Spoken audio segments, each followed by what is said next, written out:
तो दोस्तों 3 साल के इंतजार के बाद फाइनली अब पुष्पा मूवी का सेकंड पार्ट रिलीज हो गया है, जिसने पहले ही दिन सभी बॉक्स ऑफिस रिकॉर्ड तोड़ दिए हैं। अल्लू अर्जुन की एक्टिंग ने इस फिल्म के पहले पार्ट को सुपरहिट बनाया था और इस बार उनकी परफॉर्मेंस ने इसके सीक्वल को ब्लॉकबस्टर बना दिया है।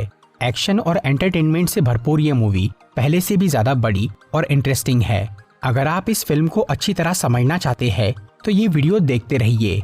आज मैं पुष्पा 2 द रूल मूवी को शॉर्ट में एक्सप्लेन करूंगा।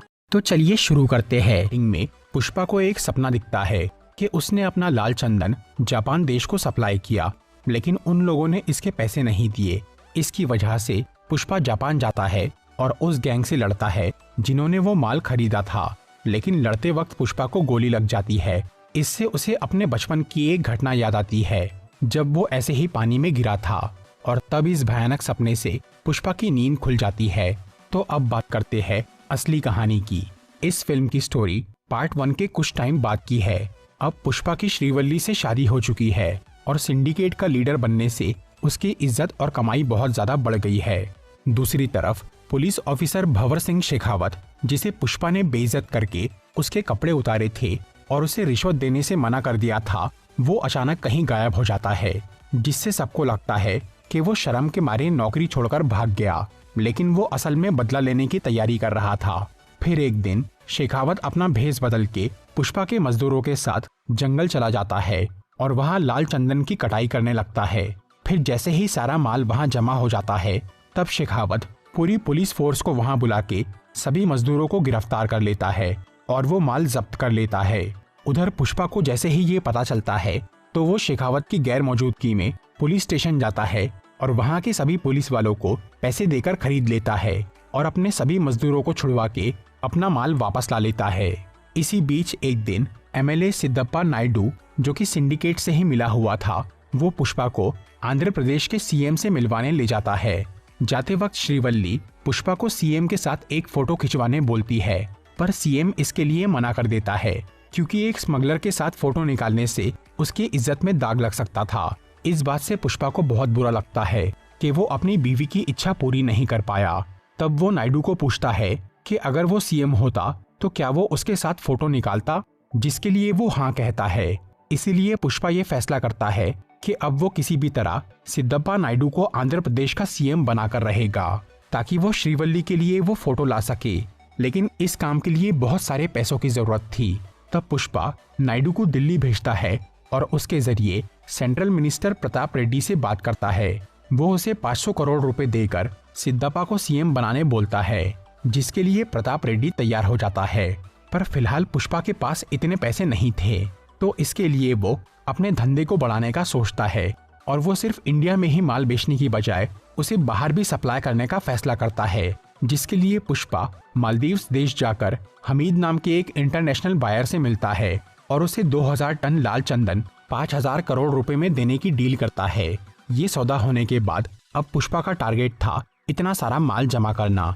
इसके लिए वो लाल चंदन बेचने वाले सभी स्मगलर को अपने सिंडिकेट में शामिल कर लेता है और मजदूरों को ज्यादा पैसे देकर काफी स्पीड में पेड़ कटवाना शुरू करता है और वो सारा माल अपने चित्तूर जिले में जमा करने लगता है। दूसरी तरफ मंगल सीनू, जो कि सिंडिकेट का पुराना लीडर था, उसे ये पता चलता है कि पुष्पा बहुत सारा माल जमा कर रहा है, जिससे सीनू और उसकी बीवी दक्षा को ये डाउट होता है कि पुष्पा कोई बड़ा काम करने वाला है। इसीलिए वो उसके रास्ते में टांग अड़ाने का सोचते हैं और वो भंवर सिंह शेखावत से हाथ मिला लेते हैं, क्योंकि इन दोनों ही पार्टी को पुष्पा से अपना बदला लेना था। तब एक दिन दक्षा शेखावत से मिलके उसे बताती है कि उनका एक पुराना आदमी बिच्छा रेड्डी अब सिंडिकेट का मेंबर बन गया है और वो पुष्पा को माल सप्लाई कर रहा है।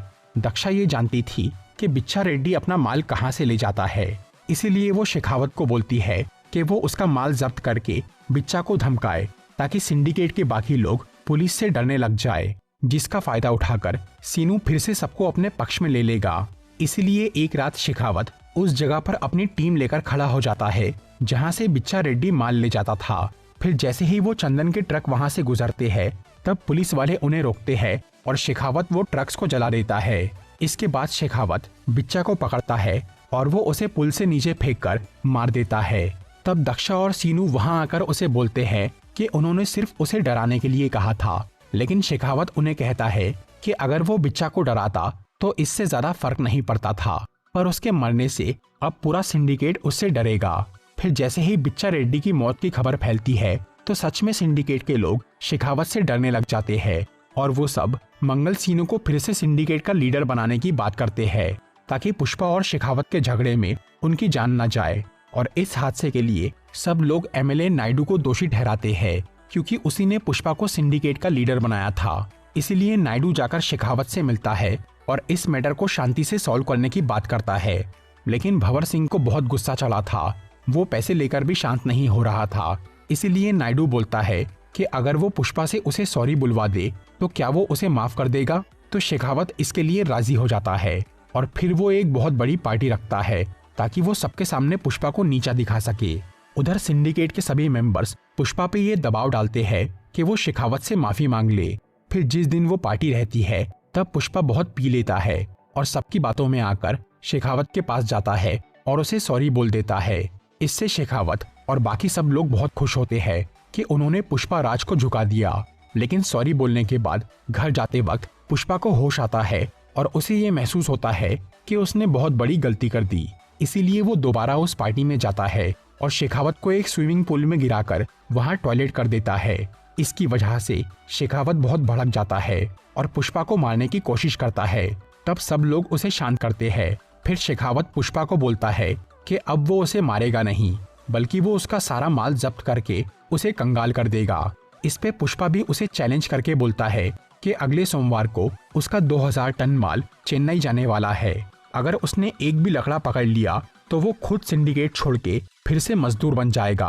फिर जब सोमवार का दिन आता है तब शेखावत अपनी पूरी पुलिस की फौज लेकर हर चेक पोस्ट की घेराबंदी कर देता है और वहां उन ट्रक्स के आने का इंतजार करता है। लेकिन जब वो माल वहां से नहीं गुजरता तब उन्हें डाउट होता है और वो नदी में देखते हैं जिसके अंदर पानी नहीं था क्योंकि पुष्पा ने नदी को खाली करा दिया था और वो वहां से अपने ट्रक भेज रहा था। शेखावत को जैसे ही ये समझ में आता है तो वो अपनी टीम को नदी के रास्ते भेजकर उन ट्रक्स को पकड़ने बोलता है, लेकिन पुष्पा के साथी उनका रास्ता रोक देते हैं। तब शेखावत खुद अकेला किसी तरह उन ट्रक्स के सामने पहुंच जाता है और वो उन पे हमला करके पूरा माल पकड़ लेता है। फिर वो सीनू और दक्षा को वहां बुलाकर सेलिब्रेट करता है और मीडिया को बताता है कि उसने पुष्पा का 2000 टन माल पकड़ लिया है। पर तभी सीनू उसे बोलता है कि वो असली माल नहीं है, बल्कि एक दूसरा सस्ता लकड़ा है जो कि लाल चंदन जैसा ही दिखता है। फिर पुलिस वालों को एक बैलगाड़ी मिलती है जो कि वो माल पकड़ते वक्त बीच में आई थी। शेखावत जब उसे चेक करता है तो उसे पता चलता है कि वो बैलगाड़ी लाल चंदन से बनी है। मतलब पुष्पा ने असली माल को बैलगाड़ियों का रूप देकर उसे चेन्नई भेजा था और वो ट्रक्स में नकली माल भर के पुलिस का ध्यान भटकाया था। तभी पुष्पा वो पुलिस स्टेशन के सामने आता है और शेखावत का मजाक उड़ाता है। फिर वो उस बैलगाड़ी को बॉम्ब से तबाह कर देता है ताकि पुलिस को एक भी टुकड़ा ना मिले। इस सब के बीच एक दिन काली माँ की बहुत बड़ी पूजा होती है जहाँ पुष्पा के परिवार वाले और दोस्त सब लोग जमा होते हैं। वहाँ अचानक सबको पता चलता है कि श्रीवल्ली प्रेग्नेंट है। ये सुनकर पुष्पा माँ काली का रूप लेता है और पूजा में नाच के अपने लिए एक बेटी की प्रार्थना करता है। क्योंकि पुष्पा का कोई सरनेम नहीं था, इसीलिए वो चाहता था कि उसे एक बेटी हो ताकि शादी के बाद उसे नया नाम मिल सके। तभी वहाँ पूजा के बाद कुछ गुंडे मिलके पुष्पा के सौतेले भाई मोहन की बेटी को छेड़ते हैं, जिसकी वजह से पुष्पा उन सबको बहुत मारता है। लेकिन इसके बावजूद भी मोहन इससे खुश नहीं होता और वो पुष्पा को अपने परिवार से दूर रहने बोलता है। तब श्रीवल्ली मोहन की बहुत बेइज्जती करती है और वो लोग वहाँ से चले जाते हैं। इस सब के बाद पुष्पा अपने माल को चेन्नई से आगे रामेश्वरम भेजता है, जहाँ से वो चंदन श्रीलंका जाने वाला था और वहाँ से मालदीव्स का हमीद उसे दूसरे देशों में बेचने वाला था। वो 2000 टन माल कहाँ है ये बात सिर्फ जक्का रेड्डी ही जानता था। इसीलिए जब जक्का रामेश्वरम जाता है तब शेखावत अपना एक आदमी उसके पीछे भेज के ये पता लगा लेता है कि वो माल कहाँ है। फिर शेखावत बहुत सारे पुलिस वालों के साथ रामेश्वरम के समुद्री तट पर चला जाता है और वहाँ वो लोग बोट्स के अंदर माल ढूंढने लगते हैं, जो कि उन्हें नहीं मिलता क्योंकि वो चंदन से बनी हुई बैलगाड़ियाँ नाव के अंदर नहीं बल्कि उसके नीचे पानी में रखी थी और रस्सी से बंधी थी। इसलिए जैसे ही वो पुलिस वाले बोट से बाहर आते हैं तब वो नाव वाले उस माल को लेकर श्रीलंका की तरफ बढ़ने लगते हैं, जो कि वहां से पास में ही था। शेखावत उन बोट्स का पीछा करता है, लेकिन वो लोग बॉर्डर क्रॉस कर लेते हैं। उन फिशिंग बोट्स को बॉर्डर क्रॉस करना अलाउड था, लेकिन इंडियन पुलिस वाले वहां नहीं जा पाते। फिर वो सारा माल श्रीलंका पहुंच जाता है, जिसके कुछ दिनों बाद हमीद पुष्पा को 5,000 करोड़ रुपए दे देता है, जिसमें से 500 करोड़ वो सेंट्रल मिनिस्टर प्रताप रेड्डी को भेजता है, जो कि सिद्धप्पा नायडू को आंध्र प्रदेश का सीएम बना देता है। फिर नायडू सीएम बनने के बाद तुरंत पुष्पा के घर जाकर उससे मिलता है और उसके पूरे परिवार के साथ फोटो खिंचवाता है। दूसरी तरफ शेखावत अपनी हार से बहुत परेशान हो गया था और अब जल्द ही मीडिया को ये पता चलने वाला था कि पुलिस ने जो माल पकड़ा था वो सब नकली है। इस बदनामी से शेखावत काफी डर जाता है और वो इस राज के खुलने से पहले ही वो नकली माल को जलाने का फैसला करता है। लेकिन उसे ये लगता है कि अगर उसने ऐसे ही वो लकड़ियों को जला दिया तो लोग समझ जाएंगे कि ये काम खुद पुलिस ने किया है। इसलिए शेखावत वो नकली चंदन के गोडाउन में आग लगाता है और खुद भी उसके साथ जल के आत्महत्या कर लेता है, क्योंकि अब वो और ज्यादा बेइज्जती नहीं सह सकता था। इसीलिए वो पुष्पा से हार मान के मर जाता है।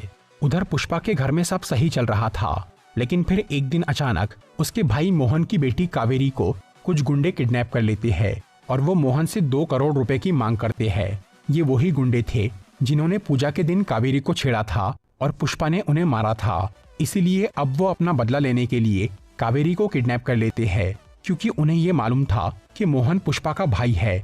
इसीलिए उसकी बेटी को उठाने से पुष्पा उनके सामने जरूर आएगा।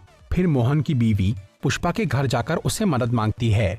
तब पुष्पा पूरे शहर की नाकाबंदी कर देता है और वो अपने आदमियों को सभी जगह कावेरी को ढूंढने बोलता है। इसके साथ ही वो टीवी पर लाइव आकर उन गुंडों को धमकी देता है कि अगर उस लड़की को कुछ हुआ तो वो उन्हें छोड़ेगा नहीं। इसी दौरान प्रताप रेड्डी जाकर सीएम नायडू से मिलता है और उसे कहता है कि वो पुष्पा को ये सब रोकने बोले, क्योंकि उन गुंडों का लीडर उसका भतीजा बुग्गा रेड्डी है। ये सुनकर नायडू काफी डर जाता है, क्योंकि प्रताप रेड्डी बहुत खतरनाक आदमी था और उसके भतीजे को कुछ भी होने से सीएम और सिंडिकेट मुश्किल में पड़ सकते थे।